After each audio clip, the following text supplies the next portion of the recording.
L'homme terrien est en train de devenir homme cosmique. Voyons votre second chemin. La Terre est le berceau de l'humanité. Cependant, sommes-nous faits pour passer notre vie au berceau? Voici enfin l'humanité qui sort de ses langes et tâtonne vers les étoiles.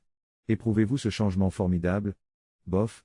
Vous appartenez à la masse immense des non-contemporains. L'homme terrien devient homme cosmique. Mais ça vous semble moins important que l'augmentation du prix des choux-fleurs. L'homme prépare la conquête du système solaire.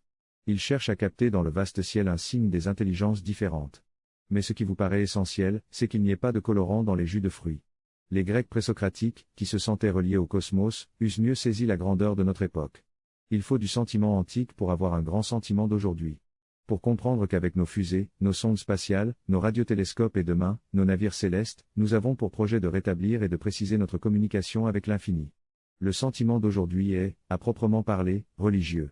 Les non-contemporains croient que cette fin de siècle est exclusivement matérielle et machiniste. Ils ne voient que la flèche, non la cible. Vous connaissez la formule, l'imbécile, quand on lui montre le ciel du doigt, ne regarde que le doigt. Vous voici encore insolent. Pardon. Mais que le spirituel de notre époque soit-en ignoré, calomnié, j'enrage à deux genoux. Et votre troisième chemin? C'est le chemin du temps humain. L'humanité va enfin se libérer de l'esclavage. Aristote l'avait prédit, nous sortirons de l'esclavage quand les navettes fonctionneront toutes seules. Eh bien, l'ère des robots commence. Nous nous croyons asservis aux machines. Nous nous croyons machines nous-mêmes. Apprentis sorciers? Oui, oui. Seulement on oublie qu'un apprenti doué finit par devenir maître. Demain, nous serons maîtres des machines. Elles travailleront pour nous. Et nous nous occuperons alors de devenir maîtres de nous-mêmes. Nous nous poserons cette question cruciale, à quoi l'homme peut-il être assujetti, quand il ne l'est plus au travail? Que peut-il faire de plus? Noble quand il ne fait rien? Ce sont des questions antiques. Nous retournerons aux interrogations de la philosophie éternelle. La morale du travail nous cachait le fond de la morale, accorder une valeur esthétique ou métaphysique au fait d'être. Oui, au fait d'être, tout simplement. Vous voyez que ces trois chemins, notre espace intérieur, l'espace extérieur et la possession du temps libre, nous ramènent à nous-mêmes et à notre âme.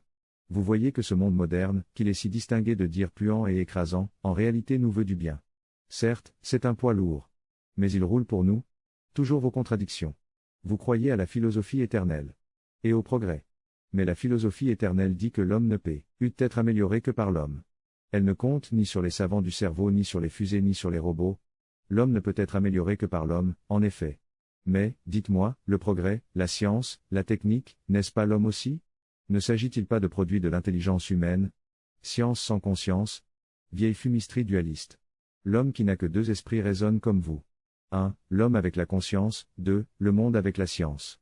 Mais le troisième esprit, assis au-dessus du monde porté par l'homme, sent que plus la science s'accroît, plus la conscience augmente sa capacité de soutien. Et il joue une musique de plus en plus vive.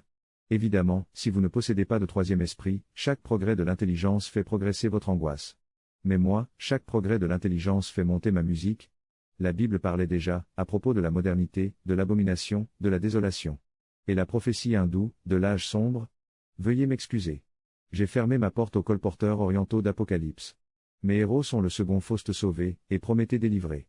L'idée que le monde doive être puni et finir ne m'intéresse pas. Je suis partisan de la révolution culturelle. Allons bon. Quelle révolution? Énorme. Revenir à l'idée antique, le monde sans fin. Le monde sur lequel ne pèse ni jugement ni condamnation. Et se poser cette question, et si l'effort humain était fait non pour échouer, mais pour réussir? 1. Vous imaginez la tête des démagogues universels? Et qu'elle souffle dans les poitrines enfin desserrées. Une révolution culturelle qui réconcilie l'homme avec le monde.